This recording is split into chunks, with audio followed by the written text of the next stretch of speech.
Phone tapping అంశం అనేది కేవలం Congress party versus BRS party మాత్రమే కాదు.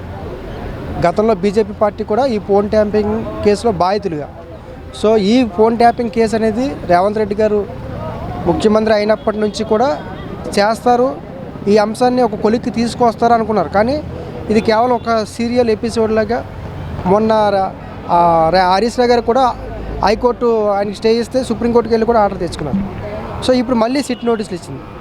ఈ ఫోన్ ట్యాపింగ్ అంశం అనేది ఏమైపోయిందంటే కేవలం ప్రతిపక్షాలని వీళ్ళు ఆపడం కోసమే, వాళ్ళు క్వశ్చన్ చేయడం కోసం మాత్రమే ఉపయోగిస్తున్నారేమో అన్న ఫీలింగు ఎక్కువ మందిలో ఏర్పడింది. 2 years అయింది ఫోన్ ట్యాపింగ్, రేవంత్ రెడ్డి గారి ప్రభుత్వం వచ్చి 2 years అయింది. ఫోన్ ట్యాపింగ్ అంశం చాలా చిన్న కేసు కాదు, చాలా పెద్ద కేసు. ఫోన్ ట్యాపింగ్ కేసు కూడా చాలా పెద్ద కేసు. కానీ ఇంత పెద్ద కేసు కూడా 2 years అయినా సరే విచారణ చేయకపోవడం, ఇప్పటి వరకు కూడా ఇంకా ఈరోజు నోటీసులో, నిన్న నోటీసులు ఇస్తే ఈరోజు వెళ్ళారు. సో ఖచ్చితంగా ఇది ఫోన్ ట్యాపింగ్ విషయం మీద సిట్టు వేగంగా దర్యాప్తు చేయాల్సిన అవసరం ఉంది. కేవలం రాజకీయ నాయకులే కాకుండా మీడియా వాళ్ళు ఉన్నారు, జడ్జెస్ ఉన్నారు, పోలీస్ డిపార్ట్మెంట్ వాళ్ళు ఉన్నారు. రాజకీయ నాయకుల్లో చాలామంది అంటే రిటైర్ అయిన రాజకీయ నాయకుల్లో కూడా కొంతమంది వాళ్ళ మహిళలు కూడా ఉన్నారు. సో చాలామంది ఫోన్ ట్యాపింగ్ అంశం అనేది కేవలం బీఆర్ఎస్ పార్టీ కాంగ్రెస్ పార్టీ వివాదానికి మాత్రమే కాదు ఇది. సో మొత్తం తెలంగాణ రాష్ట్రానికి సంబంధించిన ప్రెస్టేజ్ అంశం. అంటే ఒక రాష్ట్రానికి సంబంధించిన ఎంతమంది మీద, అంటే జ్యుడిషియల్ వ్యవస్థలో ఉన్న వాళ్ళ మీద కూడా ఫోన్ ట్యాపింగ్ జరిగిందంటే వ్యవస్థలు పొల్యూషన్, అంటే వ్యవస్థల యొక్క బలాన్ని తగ్గించే ప్రయత్నాలు ఒక రాష్ట్ర ప్రభుత్వాలు చేస్తున్నారన్న ఫీలింగు బలంగా వెళ్ళింది. ఈ ఫోన్ ట్యాపింగ్ అంశం మీద కూడా ఆ రోజు బండి సంజయ్ గారు మాట్లాడారు, కిషన్ రెడ్డి గారు మాట్లాడారు, ధర్మపురి అరవింద్ గారు మాట్లాడారు, బీజేపీ నాయకులు మాట్లాడారు, కాంగ్రెస్ నాయకులు మాట్లాడారు, బీఆర్ఎస్ వాళ్ళు తప్ప అందరూ మాట్లాడారు ఈ ఫోన్ ట్యాపింగ్ కంప్లీట్ చేయాలని. సో ఈ ఫోన్ ట్యాపింగ్ అంశం మాత్రం ఖచ్చితంగా బీఆర్ఎస్ పార్టీ మీద చాలామంది, ఇంకా హరీష్ రావు గారు కాకుండా కేటీఆర్ గారు కూడా నోటీసులు ఇచ్చే అవకాశం ఉంటుంది. ఈ ఫోన్ ట్యాపింగ్ అంశం మాత్రం చాలా చిన్న విషయం అయితే కాదు. అంటే అన్ని కేసులకు మాదిరిగా చూస్తే మాత్రం ఇది అంత చిన్న విషయం అయితే కాదు. ఇంకా నెక్స్ట్ ఇది మేడారంలో సీతకు కూడా రోడ్లు వేసిన అని చెప్పి 60 లక్షల బిల్లు పెట్టింది, ఖాళీ ఇసుక పైన మట్టి పోసి. దాని గురించి ఏమంటారు మీరు? అంటే ప్రతి అంశాన్ని కూడా మీరు విమర్శించే కోణంలోనే కాకుండా, ఇప్పుడు ఈరోజు మొన్న రేవంత్ రెడ్డి గారు మంత్రివర్గ సమావేశమే అక్కడ పెట్టారు. అంటే అలాంటి ఏజెన్సీ ప్రాంతాల్లో, అలాంటి గ్రామీణ వాతావరణ ప్రాంతాల్లో స్వయంగా మంత్రులే స్వయంగా గతంలో కొంత ఆ అంశాన్ని మేడారం సంబంధించిన సమ్మక్క సారక్కలక్క జాతరని అంత ప్రతిష్టాత్మకంగా తీసుకోలేదు. కానీ ఈ ప్రభుత్వం వచ్చిన తర్వాత ఎక్కువ తీసుకున్నారు. సో ప్రతి అంశాన్ని కూడా 3 కోట్ల మందికి పైగా ఈరోజు ఆ జాతరకు వస్తున్నారు. రేవంత్ రెడ్డి గారు మంత్రివర్గం మొత్తాన్ని కూడా అక్కడే కూర్చోబెట్టారు. సో అది కూడా ఒక రికార్డే. అంటే నేనేమన్నానంటే అధికారులు వస్తే ఎంత యాక్టివ్గా పనిచేస్తారో మంత్రులు, ముఖ్యమంత్రులు సహా అక్కడే కూర్చున్నప్పుడు ఇంకా యాక్టివ్గా పనిచేసే అవకాశం ఉంటుంది. ఏవైతే వాళ్ళకి కల్పించిన స్పెషాలిటీస్ అన్నీ కల్పించారు. మొత్తం మొన్న ఏవైతే స్పెషాలిటీస్ ఉన్నాయో అన్నీ కూడా వివరించారు. సో ఆ గద్దెని కూడా గత మాదిరిగా కాకుండా ఈరోజు మార్చిన విధానం కూడా వేగంగా కూడా మార్చారు. సో ఇది మన ఆసియా ఖండంలోనే అతిపెద్ద గిరిజన జాతర. ఈ జాతర తెలంగాణ రాష్ట్రానికి కూడా కొంత అవకాశం ఉంటుంది. అంటే రేపొద్దున ఈ జాతర వల్ల దేశవ్యాప్తంగా రేపు సెంట్రల్ గవర్నమెంట్ కూడా ఇలాంటి జాతరలకి ఫండింగ్ ఇచ్చే అవకాశాలు కూడా ఉండొచ్చు. సో కాబట్టి ఈ యొక్క ఏవైతే గిరిజన జాతర సంబంధించిన రాష్ట్ర ప్రభుత్వం చేస్తున్న అన్ని ఏర్పాట్లు నేను గమనించిన మేరకు గతం కంటే చాలా బెస్ట్గా ఉన్నాయి. అయితే పోయినసారి బీఆర్ఎస్ హయాంలో ఇసుక లారీలు తిరిగాయని చెప్పేసి సీతక్క రియాక్ట్ అయింది.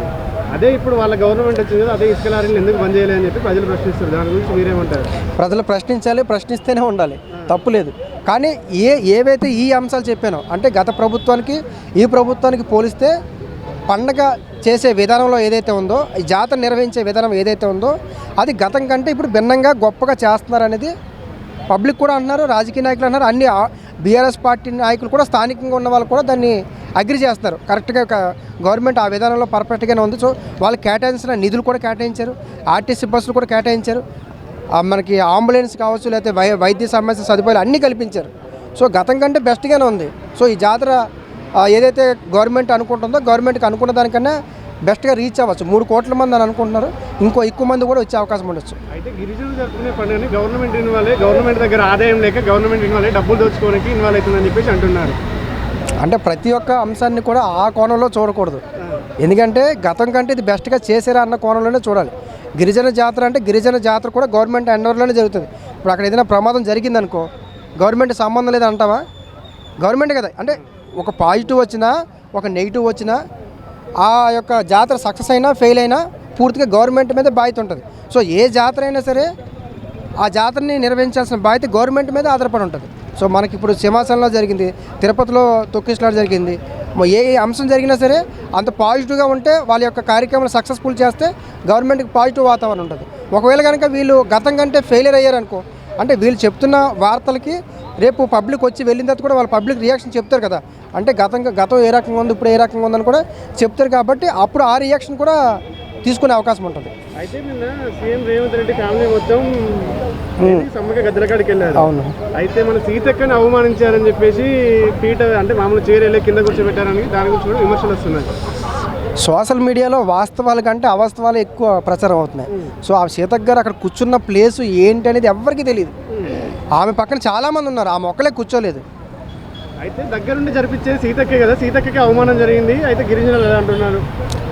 ఆ విషయం సీతక్క ఎక్కడైనా చెప్పారా?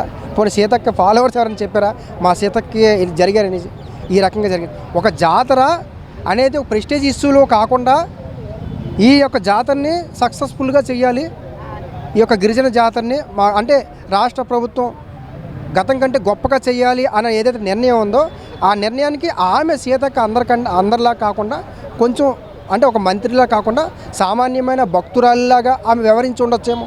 అంటే దేవుడి దగ్గర ఇంకా కింద స్థాయిలో ఉంటే సీఎంతో వచ్చిన సెక్యూరిటీగా ఏం చేశారంటే దగ్గరుండి వాళ్ళే చూసుకుంటున్నారు, గిరిజనుల పండుగని కూడా వాళ్ళే దగ్గరుండి తీసుకొని మంత్రులను అవమానిస్తున్నారు అని చెప్పేసి అంటున్నారు. సాధారణంగా ఇప్పుడు ఏ జాతర వాళ్ళే చూసుకోవాలి, ఏ కమ్యూనిటీ వాళ్ళే చూసుకోవాలంటే అడ్మినిస్ట్రేషన్ అనేది అందరికి తెలియదు కదా.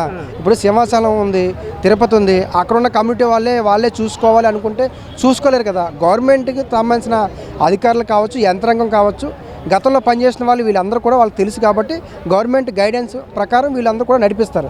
సో కాబట్టి వాళ్ళతో పాటు వాళ్ళ సహకారం తీసుకుంటూ వీళ్ళు చేస్తారు. ఒకవేళ నేను ఏమంటానంటే ఇప్పుడు వీళ్ళు సక్సెస్ అని చెప్తున్నారు, కరెక్ట్గా ఉందని వీళ్ళు చెప్తున్నారు. రేపు ఈ జాతర ముగిసిన తర్వాత ఫీడ్బ్యాక్ వస్తుంది, నిజంగా గతం కంటే బెస్ట్గా జరిగిందా, లేకపోతే వీళ్ళు ఏమైనా మీరు చెప్పినట్టు ఏమైనా ఇందులో ఇంకేమైనా జరిగినాయా అనేది ఈ జాతర ముగిసిన తర్వాత వాస్తవ విషయాలు తెలిసే అవకాశాలు ఉంటాయి. ఇప్పుడు ఏదో వాళ్ళ పేపర్ స్టేట్మెంట్కో లేకపోతే మా పార్టీ బెస్ట్గా చేసిందని చెప్పుకోవడం కోసం కేవలం ఒక ప్రచారం కనుక చేసుకున్నట్లయితే మాత్రం రేపు అది ఇంప్లిమెంట్ చేసే విధానంలో కనుక మనకి బయటపడే అవకాశాలు కూడా ఉంటాయి.